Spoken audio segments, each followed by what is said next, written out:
Assalamualaikum warahmatullahi wabarakatuh. Perkenalkan, nama saya Elsa Delista Sofi.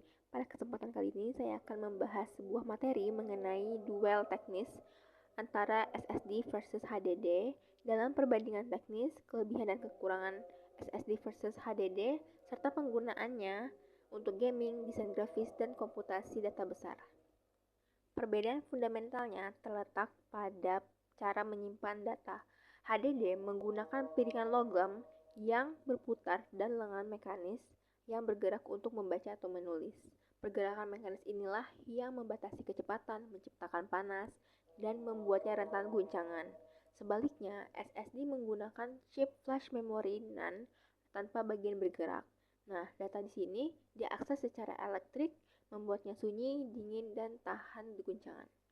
Jika kita melihat dari dampak teknisnya, akses data pada SSD bersifat instan atau random access time sangat rendah. Inilah alasan mengapa kecepatan booting OS pada SSD bisa kurang dari 10 detik. Sementara HDD bisa memakan waktu 1 menit lebih.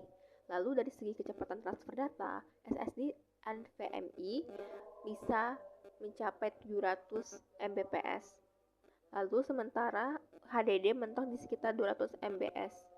Namun HDD memenangkan metrik harga per gigabyte, menaruhkan biaya yang lebih murah untuk kapasitas yang sangat besar. Selanjutnya saya akan memberikan analisis pada kebutuhan gaming. Dalam gaming, kebutuhan terbesarnya adalah kecepatan memuat level, tekstur, dan aset game. Pilihan terbaiknya adalah SSD. Mengapa? Karena kecepatan baca atau tulis SSD mengurangi loading screen dan waktu fast travel secara drastis, membuat gameplay terasa lebih lancar. Game modern sering streaming aset dari penyimpanan.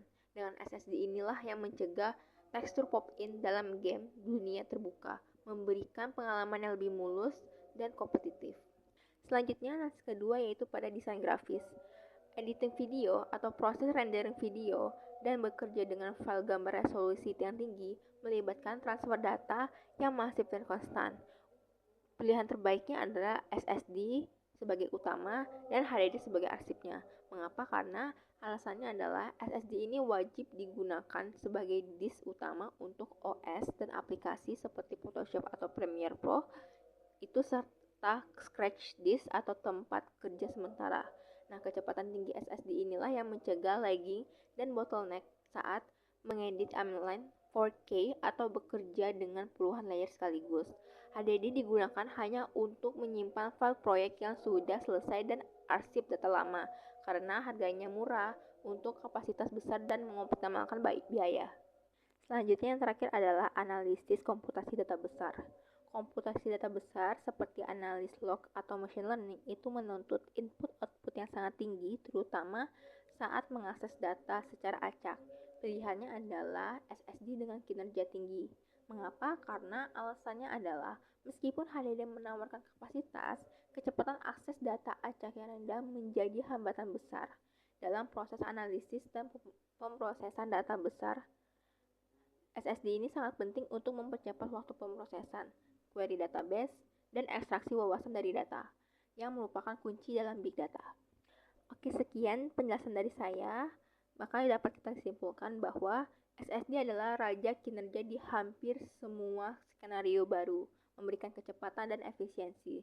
Sedangkan HDD masih relevan untuk backup masif dan arsip. Kombinasi keduanya seringkali adalah solusi yang paling cerdas. Maka saya akhiri penjelasan saya kali ini. Terima kasih. Wabillahi taufiq wal hidayah. Wassalamualaikum warahmatullahi wabarakatuh.